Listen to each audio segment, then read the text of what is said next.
O Senhor esteja convosco.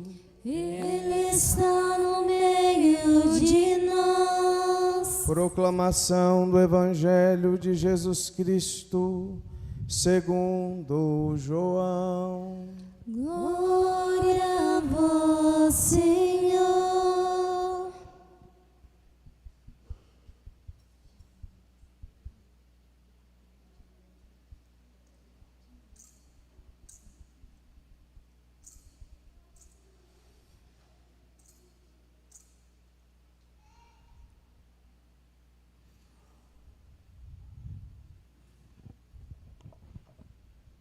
No primeiro dia da semana, Maria Madalena saiu correndo e foi encontrar Simão Pedro e o outro discípulo, aquele que Jesus amava, e lhes disse: tiraram o Senhor do túmulo e não sabemos onde o colocaram. Saíram então Pedro e o outro discípulo e foram ao túmulo.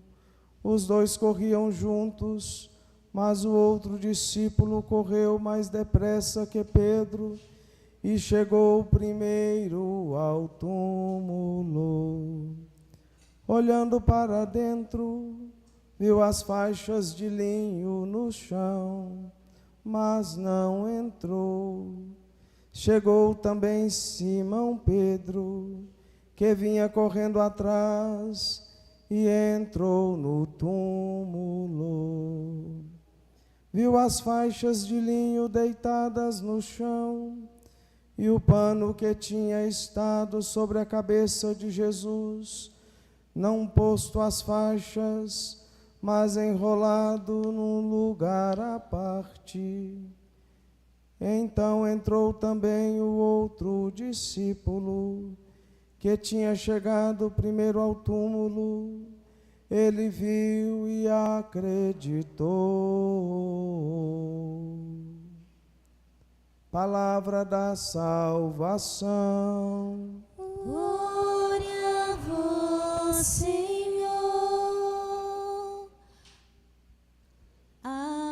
Aleluia.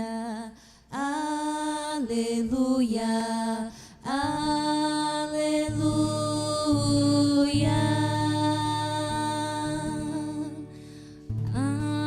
aleluia, aleluia, aleluia.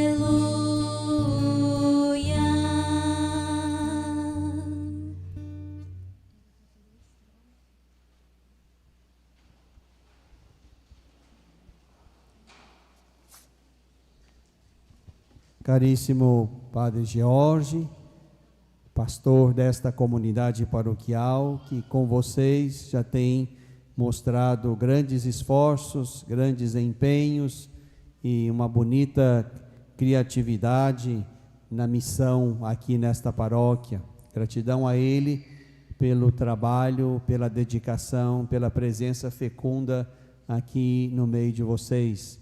Saudação ao Sr. Hugo, eleito por vocês como o prefeito dessa cidade, e também no nome do senhor Dejair, saúdo os demais vereadores eleitos presentes aqui nesta noite.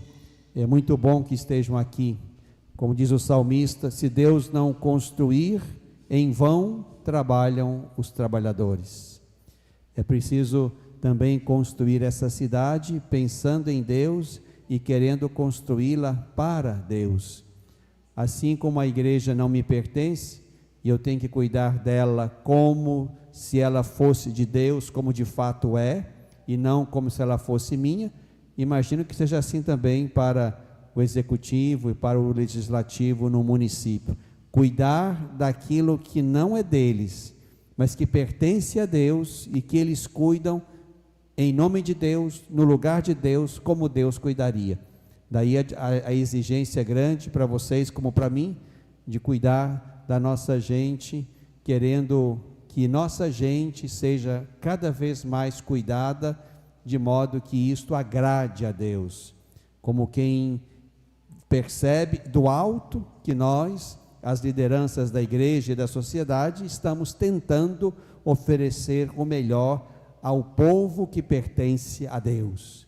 Esta é a nossa grande tarefa e desejo que avancem com esta capacidade de continuar cuidando dessa gente com a plenitude da dedicação, do coração, das boas intenções, para que tudo avance e esta cidade de Engenheiro Navarro seja cada vez mais um lugar onde Deus habite no meio de vocês. Isto é tarefa de nós todos. Agradeço também pela boa relação com a igreja e vamos juntos cuidando do mesmo povo que está nas nossas mãos e que pertence a Deus antes de ser nosso. Saudação também aos que estão aqui nesta noite, tão abundantes nesse primeiro dia da novena. Saudação também àqueles que nos acompanham pelas redes sociais aqui desta paróquia. Eu digo que tempo de novena é sempre tempo bom. É tempo em que a gente reza mais, se encontra mais, come mais, engorda mais. Mas se o peso significar também, crescimento espiritual, ótimo. E tem que ser assim. Crescemos espiritualmente porque celebramos mais o mistério da fé, ouvimos mais a palavra de Deus e comungamos mais o Senhor Jesus. Mas também crescemos em vida comunitária, porque nos encontramos mais, porque nos vemos mais e nos alegramos também. E isso é sempre bom quando há umas barraquinhas boas, com coisas boas para a gente comer. Isso tudo faz parte de uma festa do interior, porque tudo isso ajuda a criar vida fraterna, vida comunitária, e isso é sempre muito louvável. Desejo então que façam um bom caminho nesse tempo bonito já do Natal. Estamos na 8ª de Natal, mas também um tempo que vai levá-los à celebração dos santos reis que acompanham vocês do céu. Então, nesta 8ª de Natal, nós vamos saboreando o mistério que nós celebramos no dia 25 de dezembro. O mistério é tão grande, tão profundo, tão precioso, que não cabe em um evento, em uma celebração. Por isso há uma 8ª, uma semana inteira, como se estivéssemos lá, naquela mesma noite bendita, naquele mesmo dia bendito do Natal. Como se a gente estivesse numa única e mesma celebração, que durasse uma semana inteira, para que assim pudéssemos saborear mais e melhor o mistério que celebramos.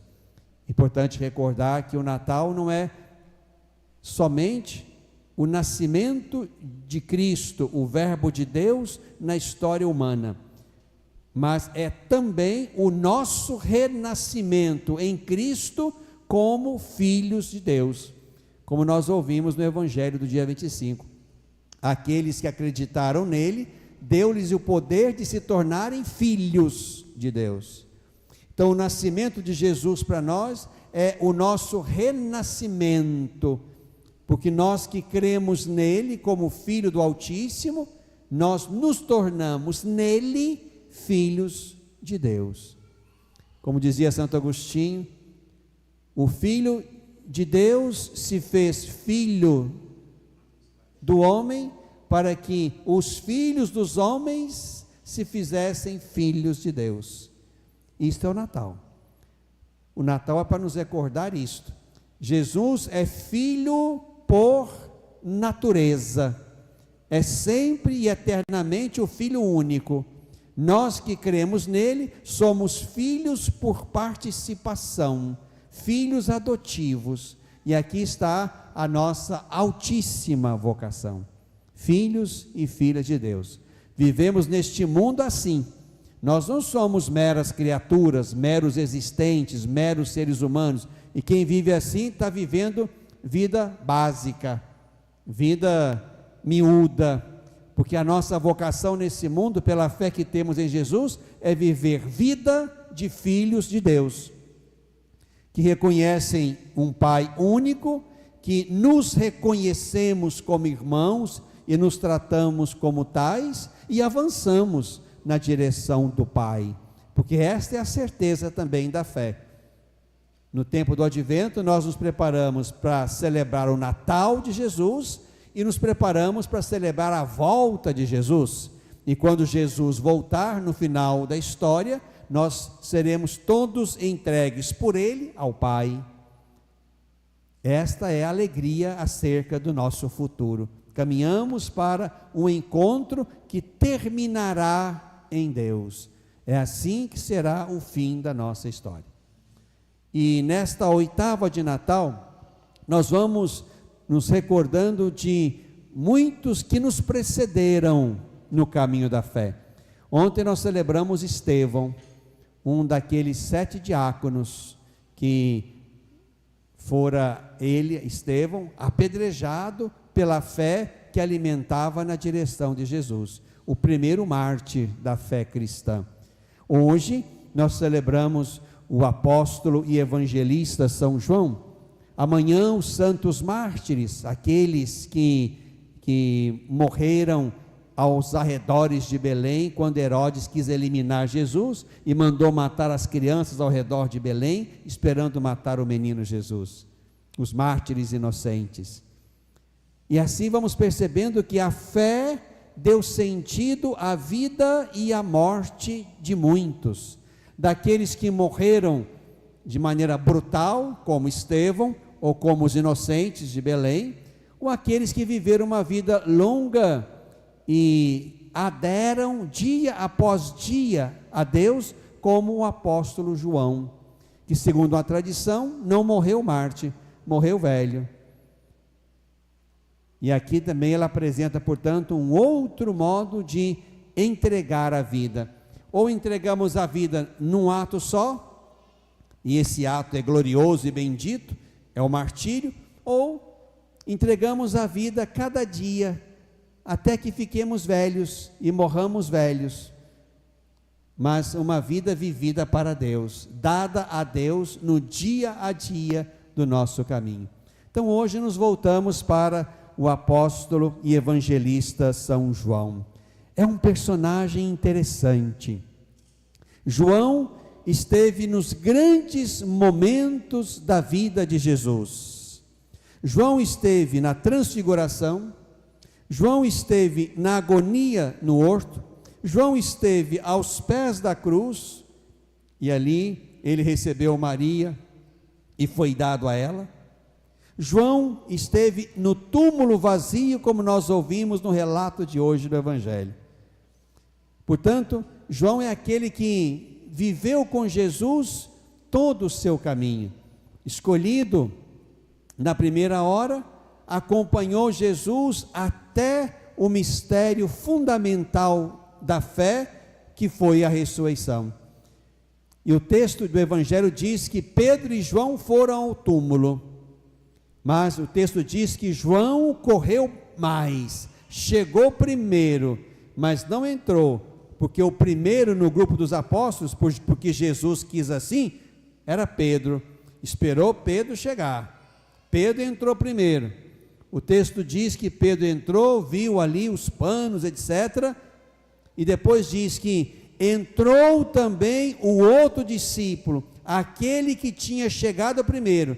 Este outro discípulo, aquele que Jesus amava, diz o texto, ele entrou, viu e creu. Entrou, viu e creu. O texto não diz isso de Pedro. O texto diz que Pedro entrou e viu. O discípulo amado entrou, viu e creu. É por isso que esse discípulo amado, irmãos e irmãs, ao longo do Evangelho, ele não tem nome. É tratado como o discípulo amado, aquele que está com Jesus o tempo inteiro, aquele que reclina o rosto no peito de Jesus na última ceia, aquele que acompanhou todo o percurso de Jesus, como apóstolo e como aquele que deixou o seu testamento espiritual na forma de um evangelho. E é só no final do evangelho que o autor diz: o discípulo amado é este que escreve. Mas, ao longo do texto, o discípulo amado. Isso é importante, porque o que o autor do quarto evangelho quer, não é mostrar que o discípulo amado é um, mas é mostrar e nos convidar a ser todos discípulos amados do Senhor, isto é, estar com Ele o tempo inteiro, não nos afastar dEle, estar com Ele nas horas boas, como certamente esteve nas bodas de Caná, como certamente esteve na casa de Marta, Maria e Lázaro, como certamente esteve na casa de Pedro em Cafarnaum, mas também esteve com o Senhor nos seus momentos cruciais. Este é o discípulo amado, isto é, aquele que não se afasta do Mestre, aquele que não tira os olhos dele, aquele que, tanto quanto pode, mantém-se reclinado no peito do Senhor. Este discípulo amado precisa ser eu, precisa ser você, porque a fé nos pede isto. A fé nos pede isto. E é exatamente aí, nessa experiência de intimidade com Jesus, que nós também, hoje, aqui, nessa cidade de Engenheiro Navarro, nós, vocês, nos tornamos apóstolos e evangelistas. Apóstolos e evangelizadores. Numa longa tradição que começa lá e passa por nós. São João diz na primeira leitura: nós ouvimos, vimos, tocamos na palavra da vida, que é Jesus, e somos testemunhas disto. Vimos e ouvimos, e vos anunciamos, para que estejais em comunhão conosco. Nós estamos aqui há 2025 anos depois do primeiro Natal, porque nós ouvimos, acreditamos e somos chamados a continuar ouvindo, continuar vendo com os olhos da fé, continuar tocando com as mãos da fé e continuar sendo testemunhas do Senhor Jesus, que nasceu em Belém, morreu na cruz e ressuscitou ao terceiro dia. Aqui está a minha missão, aqui está a sua missão. Certamente os magos, os reis magos, não viram senão o menino em Belém, mas souberam enxergá-lo como Deus e Senhor, e foram para a sua terra. E lá devem ter construído, cada um do seu jeito, uma história a partir daquele encontro com Jesus. Assim também somos nós, chamados ao nosso encontro permanente com o Senhor, no Natal, na Páscoa, em cada Eucaristia, somos chamados a anunciá-lo, a ser testemunhas dele. Aqui nós o vemos, aqui nós o ouvimos, aqui nós o tocamos, aqui nós o comungamos e o anunciamos. Aqui está o patrimônio da fé que nós precisamos levar adiante, até o último dia. É por isso que é importante o que vamos começar a viver no próximo domingo, juntamente com o Papa Francisco e com a igreja no mundo inteiro, que é exatamente o ano jubilar. O ano jubilar. 2025 anos do mistério da encarnação. Peregrinos da esperança. É o que nós somos. Peregrinos da esperança. Avançamos no meio do mundo. Vivemos uma fração de vida neste mundo. Mas não somos só viventes ou caminhantes, mas somos peregrinos de esperança. A nossa esperança tem nome, a nossa esperança é uma pessoa, a nossa esperança é Jesus Cristo, que nasceu em Belém, morreu na cruz e ressuscitou dos mortos.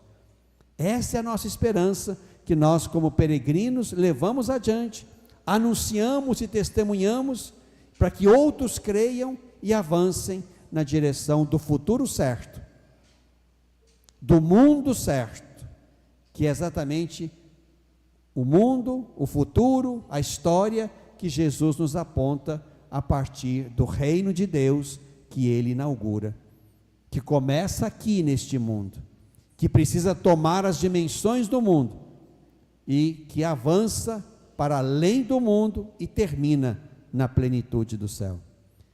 É isto, irmãos e irmãs, que nós somos chamados então a fazer, a crer, a anunciar. Desejo que esse tempo bonito de novena, desejo que esta oitava de Natal, desejo que o tempo que estamos para viver como tempo jubilar, nos ajude a ir adiante, como caminheiros, peregrinos, que não podemos parar até que passemos as portas do céu, mas peregrinos que vamos carregados de esperança, peregrinos que vamos profundamente íntimos de Cristo, discípulos amados dele, para também falar dele a outros, crendo e fazendo crer, e anunciando as grandes esperanças que brotam do coração e da boca de Jesus. Esta é a nossa missão neste mundo.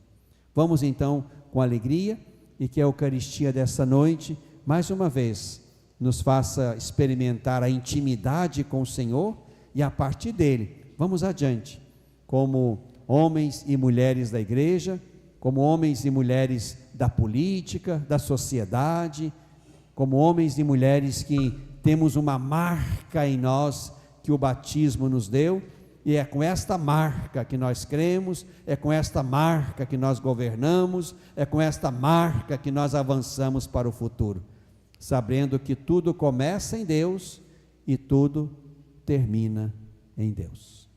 Glória ao Pai, ao Filho e ao Espírito Santo. Assim como era no princípio, agora e sempre. Amém.